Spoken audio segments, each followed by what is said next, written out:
He has a long career in United Nations and World Bank.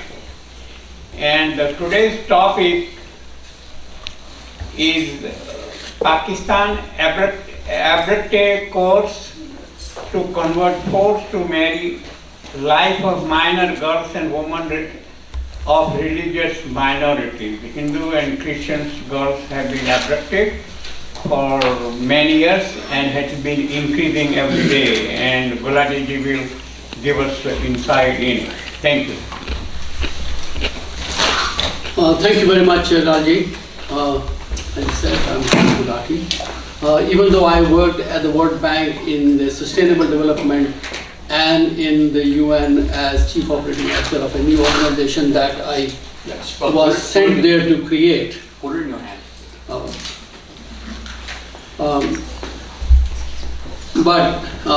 Because when I was at the UN, I also had in Vienna to deal with the refugees, Kurdish refugees and Yazidi refugees.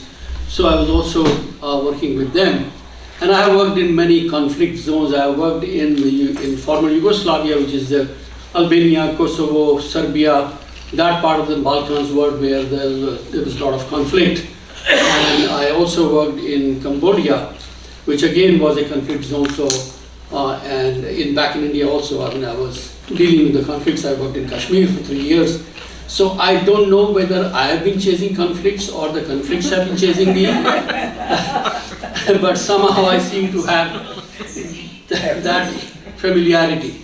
And I saw Habiba, I think she may have just left, and her father. So I also have that connection that I was project leader of a project where Ashraf Ghani, who then became president of Afghanistan, he was my social development specialist at the World Bank. So we worked together. Had I known that he's going to become president one day, I'm sure I would have been nicer to him.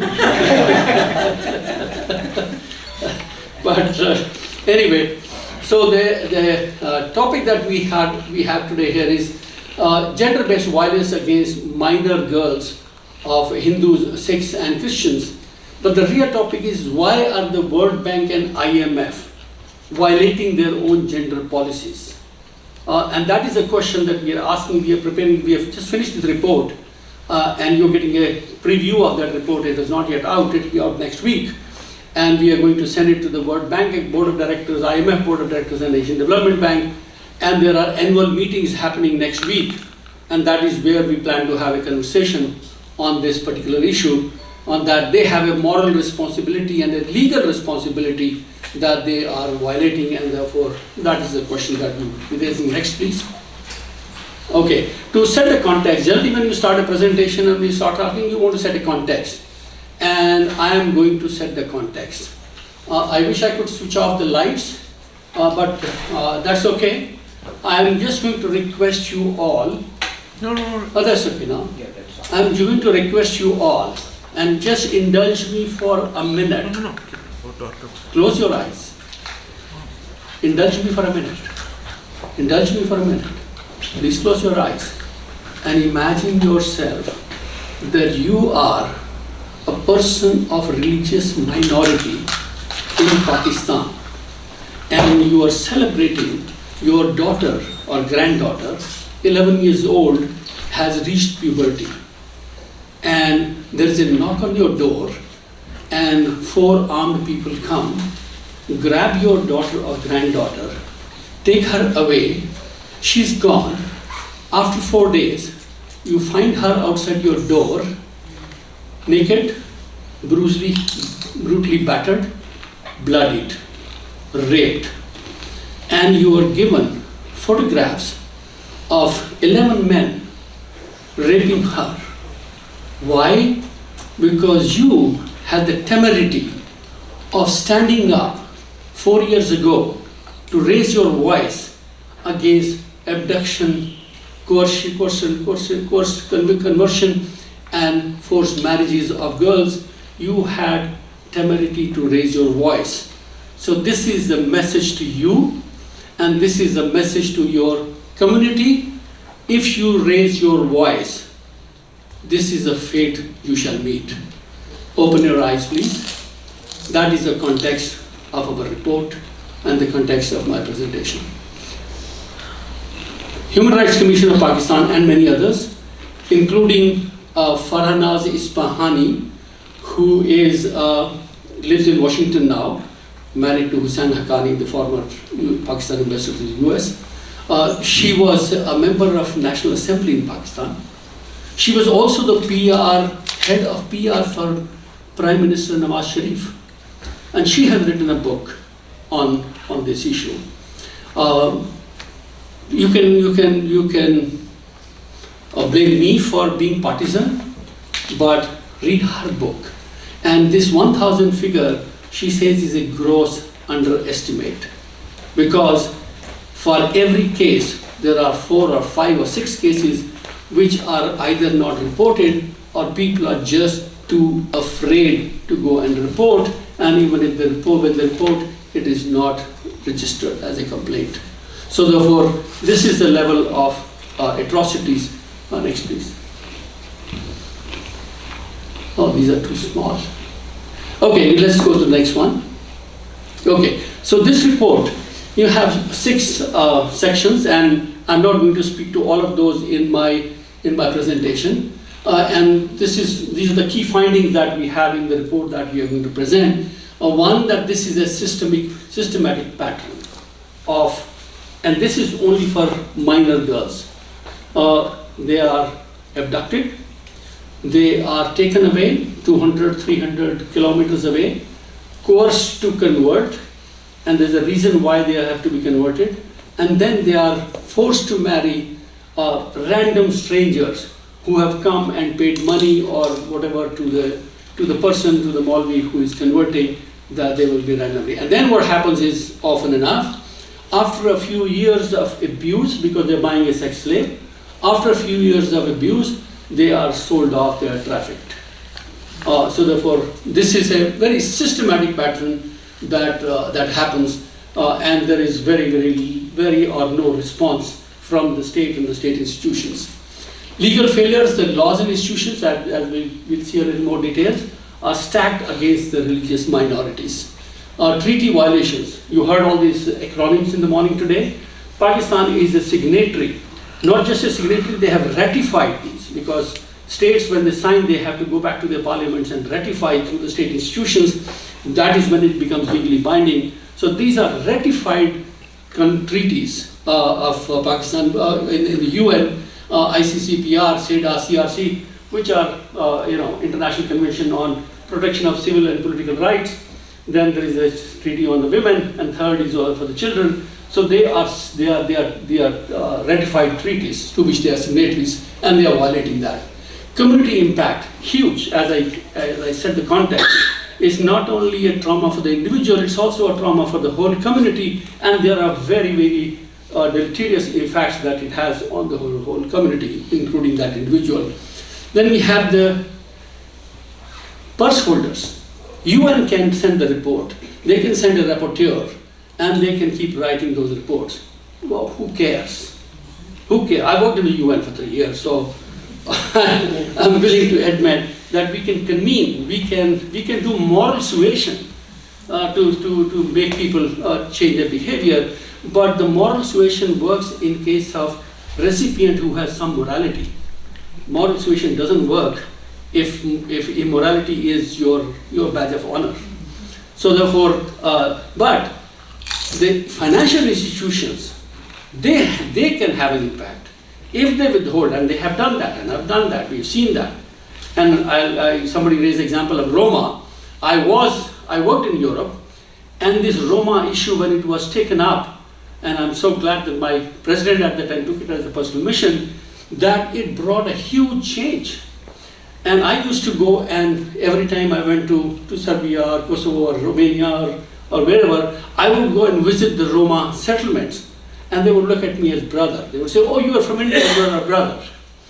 So that was incentive enough for me to every time visit them and have coffee with them. So IFIs can really have an impact. And the silence, I mean, you hear about so many genocides. Have you ever heard about Bangladesh genocide? Where, as Chandan Sarkar said in the morning, 2.7 million Hindus were massacred in 10 months. Then that number sink. Over the Second World War, 6 million Jews were killed. 6 million. This is 2.7 million in 10 months. Overall, this is even much more. 250,000, between 200 to 300,000 women were raped. Has anybody heard about it? No, you don't hear about that. They are invisible. And that is the crime that the international community is committing by making them invisible, keeping them silent. This is a criminal silence that the international community has. Okay, so this is an overview of the coverage of this report that we will present in next.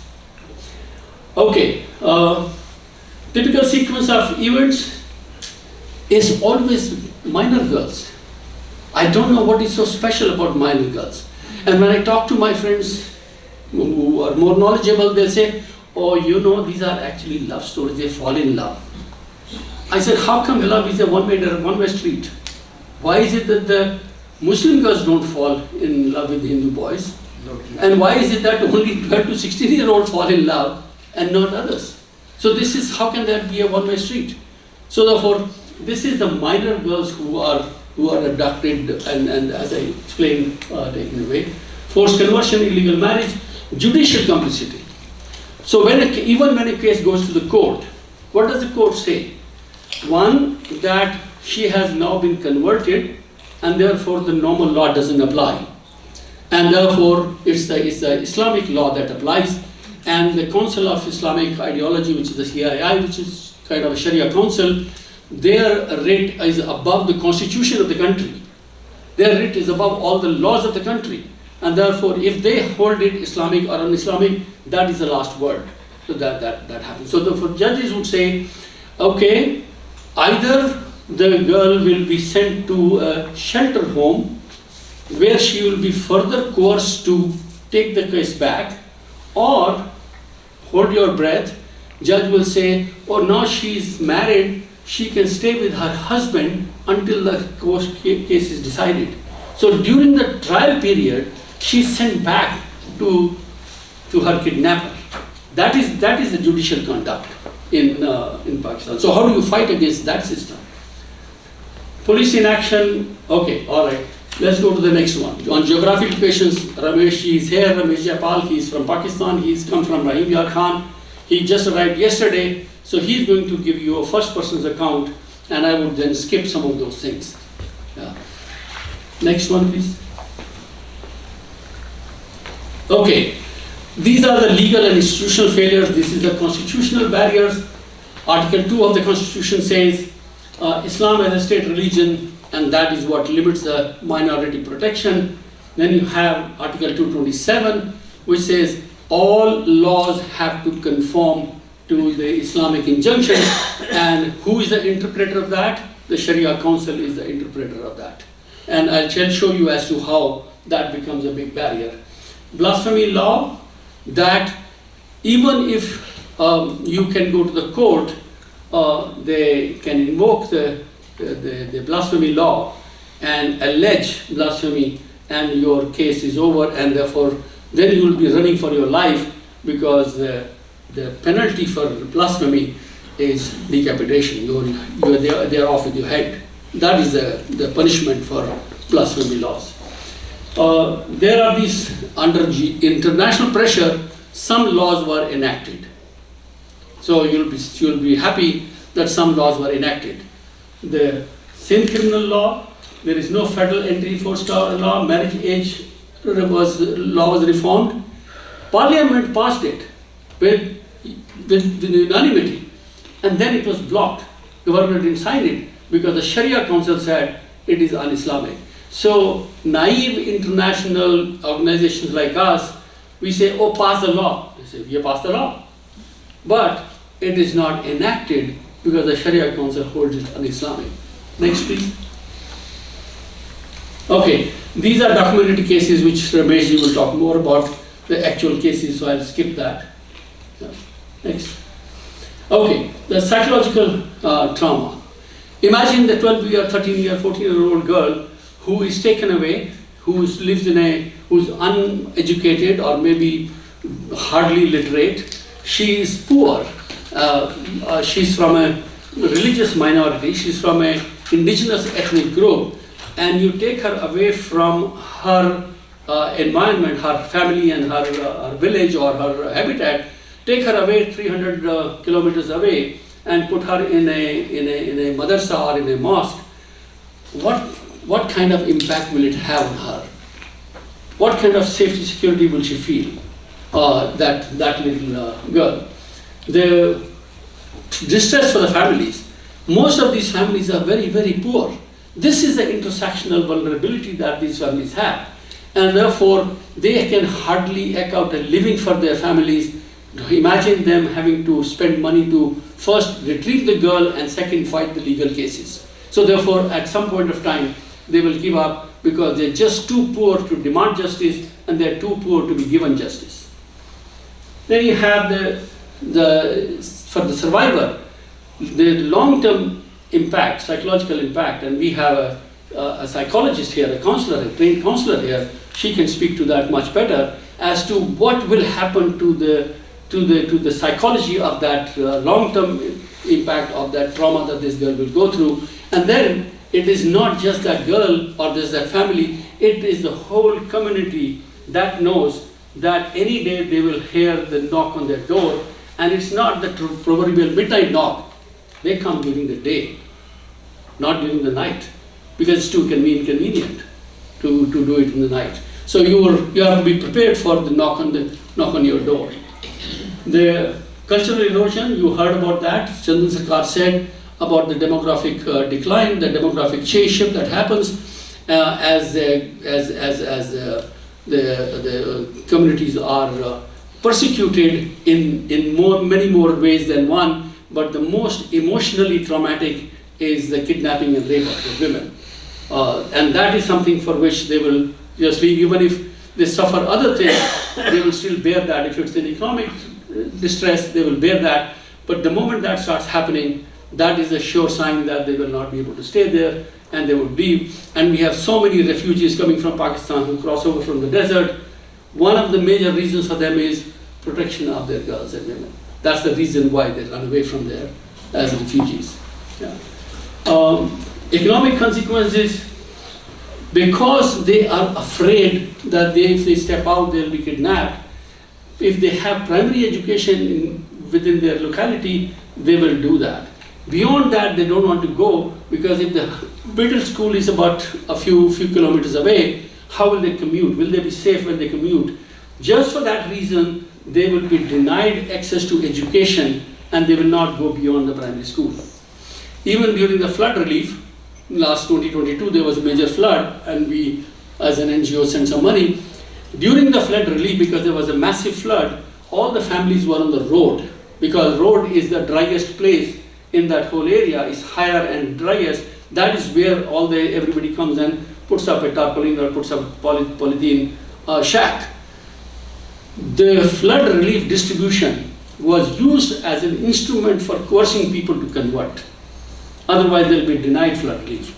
The girls and women during the day cannot step out to go to relieve themselves because they know they could be kidnapped. So therefore, they will have to wait till it gets dark. Just imagine that for a whole day you have to hold yourself back, that you cannot go for call of nature because of that fear. Just imagine what happens to their body and what happens to their mind and what is the kind of trauma that they go through. So this is the kind of consequences that they have to face. Next, please. Yeah. I have already spoken about the violation of all those treaties, but there is also one more, which is called Sustainable Development Goal, which are supposed to be, everybody's supposed to comply with that, reach those targets by 2030. There are two. One is the SDG number 5, and the second is the SDG 16, but 5 is particularly for women and children. I was a part of that whole debate for 2 years on SDG, and SDG 7, which is the energy, that was my mandate, to build consensus on that. We were very proud that we did it. At that time, I didn't even know as to what was the discussion going on SDG 5, but this SDG 5 Pakistan is 156 in a list of 158 countries in terms of gender gap. That is a level of violation of their obligations. Next, please. Okay, so this is an interesting one, and I've taken a slice of only 5 years. In the last 5 years, World Bank has given $14 billion to Pakistan for 66 projects. $14 billion for 66 projects in just 5 years, 2020 to 2025. And in the report that you will be able to access, we have a list of each and every project that was sanctioned or approved by the World Bank. We have a complete list of all those projects. IMF, in those 5 years, has given $13 billion. And IMF money is not for projects. IMF money is a check to the government. It goes straight into the budget, into the treasury of the government. It's a blank check that they sign. And that is the money which Pakistan can use, or the country, recipient country can use for whatever purpose, because it is given for fiscal deficit, fiscal problem. So $13 billion of check given to them by IMF. And now let's come to what their policies are. The World Bank's gender strategy has 3 objectives, key objectives. One is end gender-based violence. Second, elevate human capital. Third, engage women as leaders. How do you engage women as leaders if you are committing gross, egregious violence against them? How do you create human capital for women if they are afraid of going to the middle school because you will rape them? So unless you meet the first one, unless you end gender-based violence, other two are completely meaningless, cannot be achieved. That's just, anyway.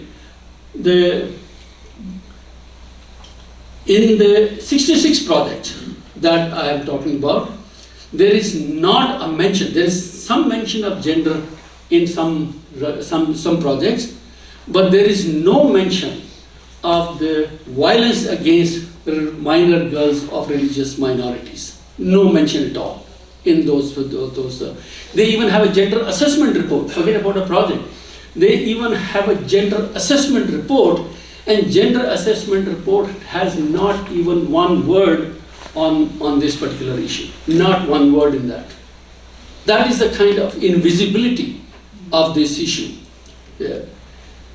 The gap. I have a very simple, I'm a project person, so I have a very simple adhesion for my projects. What is not monitored cannot be measured. What is not measured cannot be verified.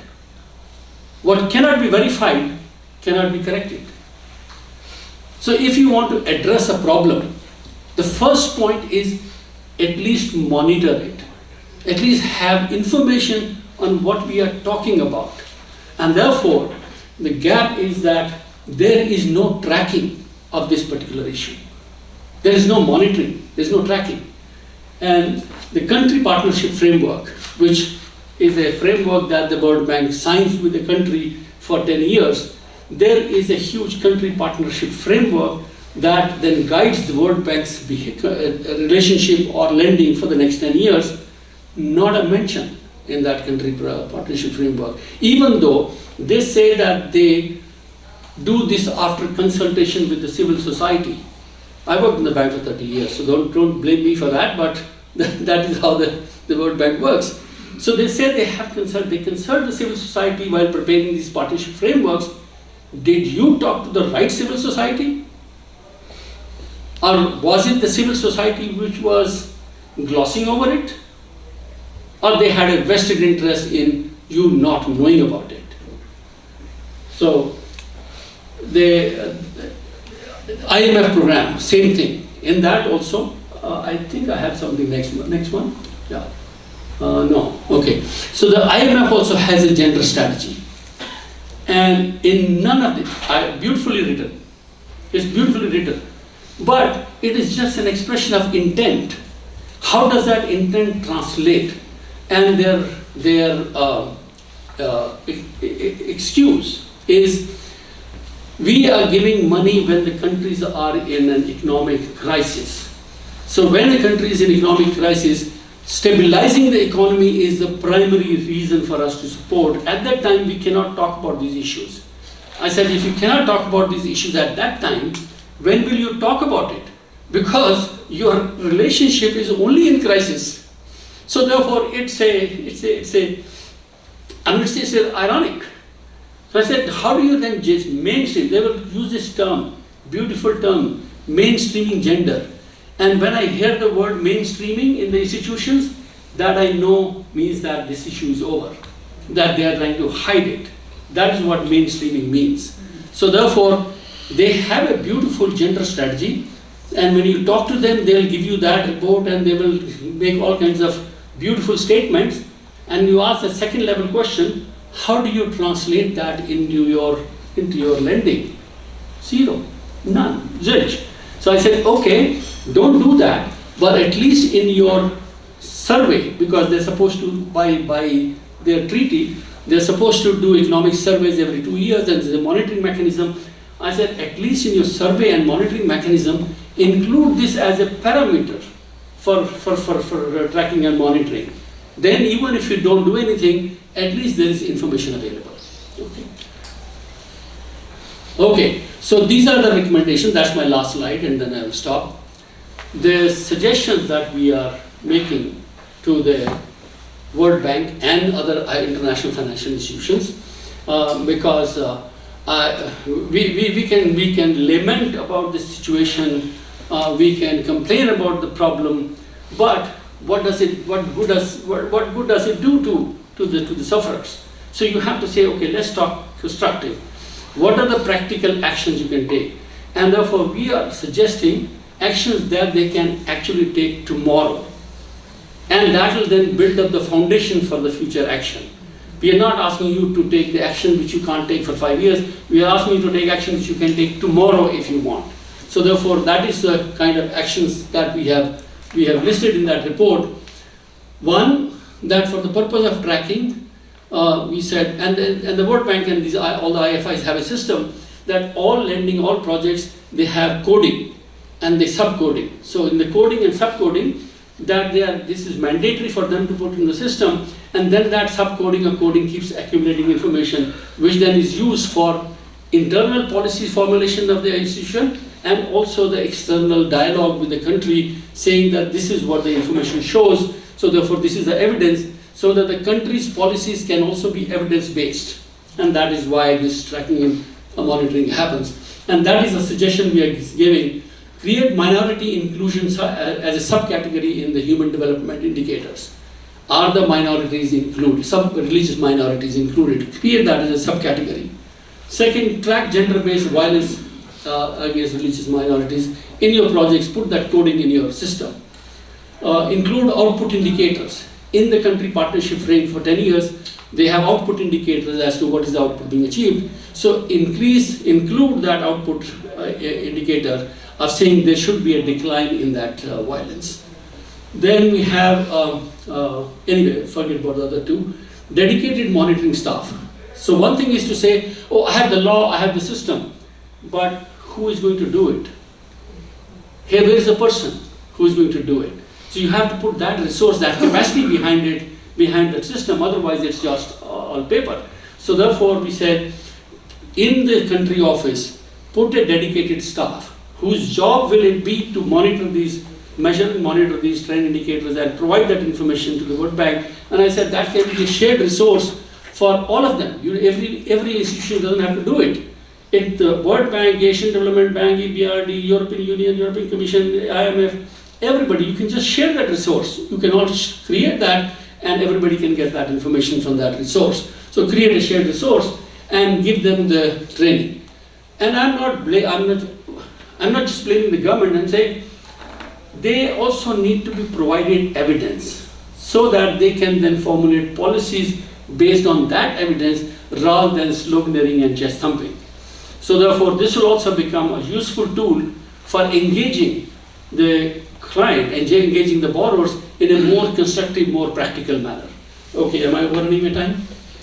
1 more minute. Okay. And we are actually saying that World Bank has done this beautifully successful program of Roma.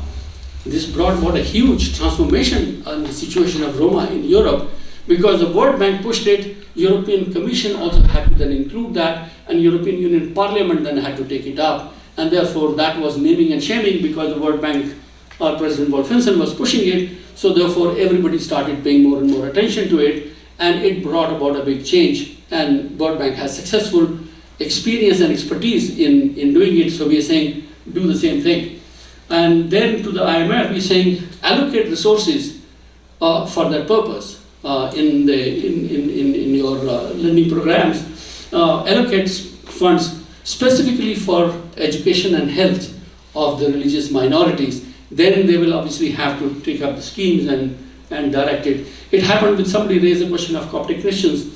One of our World Bank projects in Egypt, we were giving money for expansion of the electricity network, for supplying electricity, so the distribution network. And the way the engineers had designed the scheme, somehow it was excluding the Coptic neighborhoods. And we were a bit surprised at why this network was following a certain pattern. And when you start the second order question, you realize it was actually avoiding bypassing the Coptic Christian localities. So then we had to insist that we will not do this project unless this goes through the Coptic Christian community and also supplies electricity to them. And obviously they were then compelled to do it. So therefore, these are the kind of games that then one can play. If it is targeted, then obviously they will have to do it. So that is our request. And for the civil society, we're saying fund specialized legal and monitoring cell run by the civil society, so we can create that kind of a cell, and that will then help providing on-ground first responder support when something like that happens, because by the time it comes to information to the international institutions, it's already 1 year or 2 year old. But you need something on the ground. So if you have a well-funded legal and aid cell, then they'll be able to provide that support immediately or soon, as soon as possible. So therefore that will be something which judicial performance and judiciary, it's very disappointing to see the way the judiciary ill-treats the minorities. And therefore we're saying that there should be a judicial review, and that review of the judicial actions should be a part of the country strategy and the country relationship or country partnership with other financial institutions. So therefore that is something that we're suggesting that it should be and establish a whistleblower protection program for crimes against the religious minorities. So these are some of the practical suggestions or recommendations that we are making, and we'll see how far we go. But we can go far only if people here in this room and those who are not here, all the CSOs, they join hands, they put the weight behind it. That is when it starts having some impact. That's one. Second, I would say start being visible in the international policy fora. Tomorrow, this week, next week, there's going to be this annual meetings in Washington, World Bank, IMF. More than 100 countries will come there with their delegations, headed by their finance ministers, finance secretaries. There will be several. Each country will send a delegation of 10 or 15. There's a jamboree of 2,500 people for 5 days. One of the good things is that there is a separate special sessions with the civil society organizations. And there will be at least 40, 50 CSOs in the room. And the CSO sessions are always chaired by the head of the institution, which would mean the World Bank president will personally be there and he will chair that meeting with all the senior management. In case of IMF, managing director will sit through that. She will chair that meeting with the senior management. That is where, even if you get 2.5 minutes, go there, register yourself, go there, raise your voice. It may not get any action, it may not get any impact immediately, but it will start circulating, it will start percolating, it will start getting attention. You will start becoming visible, and slowly that action will then start happening. So therefore, I would say support each other, Anybody who wants to join this report, I'll send you the report, review it. If you feel comfortable, agree to sign, we'll put your name. Second, whenever there is this kind of in the UN or wherever in international policy discussions, if there's an opportunity to present your CSO perspective, CSO viewpoint, do that and don't hesitate. Become visible, raise your voice. Thank you very much. Thank you very much, Mohinder. I think, we are in third year progressively for ICHRRF. I would recommend our chairman to follow up, and with Gulati's input, we can prepare good draft, very good letter and send it next week. But I also recommend all different organizations, many of you represent different organizations. Please take it now, today from Gulati, incorporate in your own letterhead, and if you are in the Washington DC area, make sure you also go and attend it and make a presentation for whatever time you are given to, 1 minute to 5 minutes, they give you most of the time, whatever. Because this will be collectively, we will be able to change the world. If we don't do today, it's not mine, it's Pakistan or Hindu or whatever it may be the thought, probably nothing will move. So this is a great opportunity. We have a person with experience and has given all the recommendations. Well, he will work with us in terms of giving the input. So please work on it.